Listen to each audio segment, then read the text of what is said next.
Data from one of our probes has come in. There is a planet very close to the yellow star, rich in gold. It also has liquid water in abundance. Its atmosphere is thinner than ours, but it has a strong magnetic field that shields it from the radiation killing our planet. It's the third planet from the star. Around 7 million years ago, a chimpanzee stood up on two legs, marking the emergence of a new species, hominids. Over the next few million years, these early humans evolved. Though they still resembled apes, they were no longer the same. Their brains grew larger. They developed strong tools, and they became skilled hunters of large game. They discovered fire and learned to track animals for migration for food, clothing, and shelter. It would take them millions of years to master crafting a simple stone spearhead. 2 million years later, that basic stone spearhead was refined into a new shape. Technological progress was slow, but 300,000 years ago, Homo sapiens appeared, and it didn't take them long to become the dominant species on Earth. After they wiped out the Neanderthals, something shifted. Technology began to advance rapidly. In just 30,000 years, humanity went from building Göbekli Tepe to landing a man on the moon. Cut! What? Allegedly. Allegedly? Allegedly landing a man on the moon. Oh, okay. In just 30,000 years, humanity went from building Göbekli Tepe. Wait a minute, who are you? Call me producer. Mr. Producer. And what are you doing here? I'm here to make this episode interesting. Please let me continue. Thank you. In just 30,000 years, humanity went from building Göbekli Tepe to allegedly landing a man on the moon. How could humanity evolve so quickly? The truth is, they didn't. Humans weren't products of natural evolution. They were engineered, designed to be ideal slaves for a far more advanced race, who, according to ancient texts, descended from the heavens. In time, these slaves rebelled, and their creators attempted to wipe them out with a massive flood. From Sumerian texts to Egyptian beliefs, ancient Indian myths, Native American lore, and even the Bible, different cultures tell the same story. The story of gods and men. This is the story of the Anunnaki.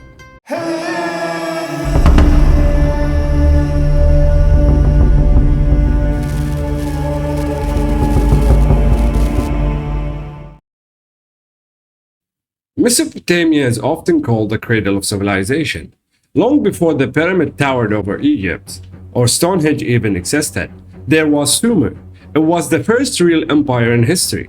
Now, while we have older sites like Göbekli Tepe and Kraken Tepe, these were just small gathering spots compared to the sprawling civilizations of Sumer. The Sumerians invented writing, the wheel, and the sailboat. They revolutionized farming with the first plow and developed an advanced irrigation system.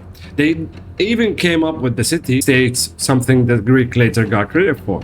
They even created the first legal code, the Code of Ornamu, and mastered complicated math and astronomy. Their number systems, used to measure time and angles of a circle, are still used today. It all started with Sumers, founded about 70,000 years ago. And while most of this is common knowledge, so is the fact that Homo sapien, or modern human, appeared about 300,000 years ago. Wait, what? So what were we doing for the first 290,000 years? Just figuring out how to walk? Maybe. Look at how far we've come since the days of the Sumerians. In just 7,000 years, we've gone from inventing writing to exploring the cosmos. But what took so long? Why did technology suddenly explode like a rocket after millennia of stagnation? What we are up to for more than 200,000 years before Sumer? Ancient Sumerian texts might just have the answer. It turns out we were too busy working. Working? Like 9 to 5? No, humans actually were busy mining. Mining what? Coal? No. They were mining gold. It's amazing how something once considered merely decorative has become essential to modern technology. From electronics and space travel to targeting cancer cells, gold uses are almost limitless. But do you know that before the 20th century, gold had very few practical applications? It was just beautiful. not practically usable. So they suddenly become the most valuable metal in the world. Ancient Sumerian texts offer an intriguing explanation. The Anunnaki were actually aliens from another planet. They needed gold to save their own world from environmental collapse, but it was scarce on their planet. So around 450,000 years ago, they came to Earth, not to help us, but to exploit us. They found gold in abundance here, and bred humans as slave race to mine it. And here's the thing, this isn't just ancient myth. NASA and modern science have theories about the Anunnaki's home planet. The Sumerians call it Nibiru, but today it's known as Planet 9 or Planet X. The connection between Nibiru and Earth is more than just a myth. It's a cosmic link that could change everything we thought we knew about our place in the universe. The fates of Nibiru and Earth are connected in ways that goes beyond our wildest imagination. Whoa, wait a minute. So you're telling me that aliens not only came to Earth to mine gold, but that NASA is backing up the idea of a mysterious Planet X? And it gets even crazier. Some scientists believe that Nibiru's orbit could bring it close to Earth in the near future. So the next time you see a gold coin, remember, it might just be the key to a cosmic drama that's far from over. The Anunnaki, a race of advanced beings, were thriving on their planet Nibiru until a series of volcanic eruptions turned their world upside down. Ancient volcanoes erupt violently, spewing ash and toxic gases into the air, and overwhelming their sophisticated atmosphere's recyclers. Within weeks, these systems began to fail, and within months, the atmosphere started to collapse.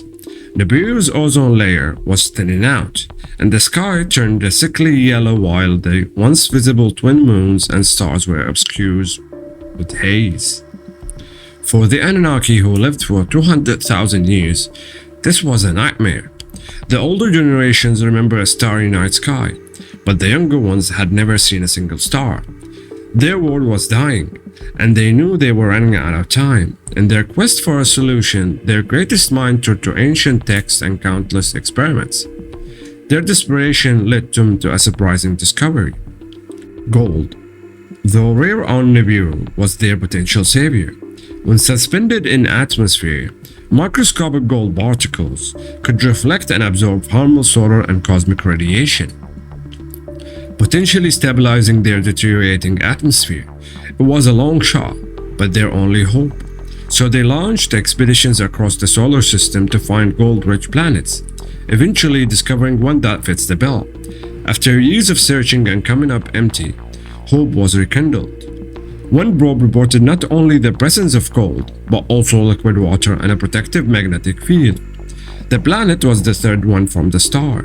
The Anunnaki knew of this planet and had a name for it, Kai, but to us, it would come to be known as Earth.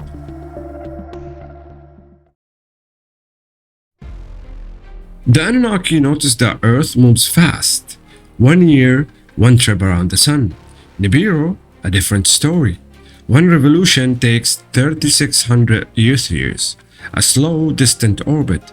But soon, fate would bring it close, and that needed that moment. Desperation had set in. Nibiru was dying, but Earth was alive. A world teeming with creatures, including something different, intelligent, bipedal beings, smaller than them, half their size at best. Anunnaki stood tall, anywhere from 12 to 15 feet, a producer of their home's weaker gravity. Earth's heavy pull kept its life forms compact, but despite the size difference, the resemblance was uncanny. 2 arms, 2 legs, a face like theirs. Only their skulls were rounder, their eyes smaller. Still, there was a concern.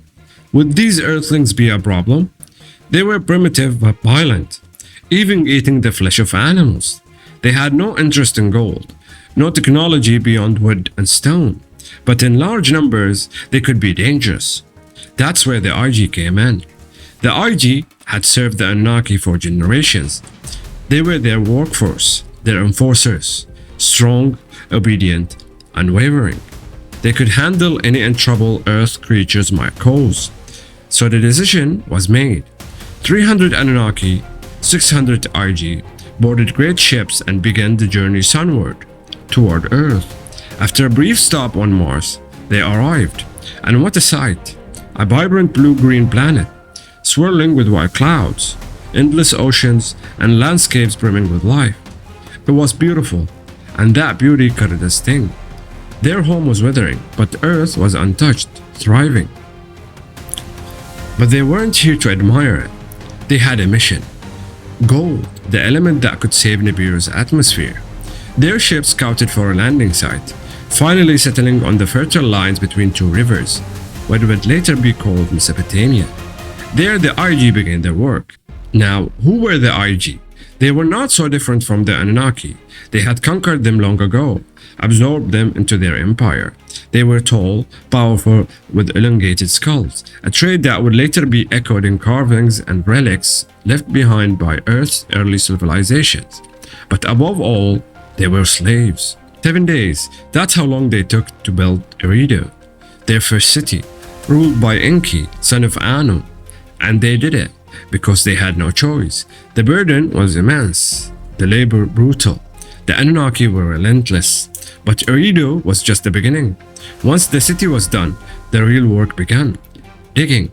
Gold had to be extracted, shipped back to Nibiru in vast quantities. Year after year, the cycle continued. The demands grew, and Enki, overseeing it all, was pleased. But pleased wasn't enough. He wanted more.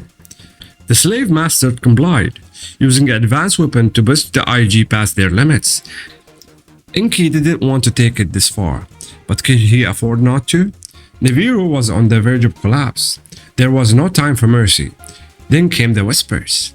Then the murmurs turned to shouts. The IG had had enough. Led by one among them, Atrahasis, they rose up. With tools turned to weapons, they broke their chains, striking back with fury. Eridu burned, the mines collapsed. For the first time, the Anunnaki felt fear, and they brutally responded. The rebellion was crushed. The IG, broken and defeated, were chained once more. Enlil, furious at their defiance, demanded their execution, but Enki hesitated. Nevertheless, the gold had to be mined. Enki had an idea. In the forest and the hills around them, there were creatures, primitives but capable. They walked upright, used tools, showed the faintest glimmers of intelligence. They weren't ready yet, but with little help they could be. A new workforce, a new species. They wouldn't break the IG, they would replace them. Wait a minute, Mr. Narrator. Replace them with what? The ancestors of modern humans.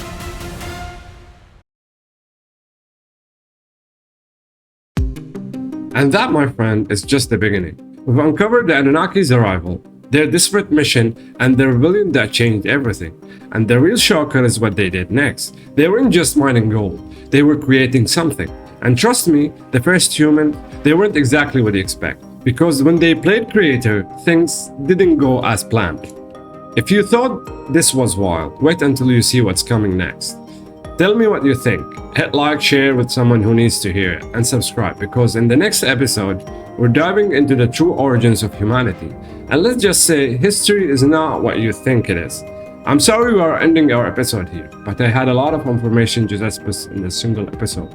So stay tuned for part 2. This is Jeff, and this has been another episode of Mysteries Unraveled. See you in the next one.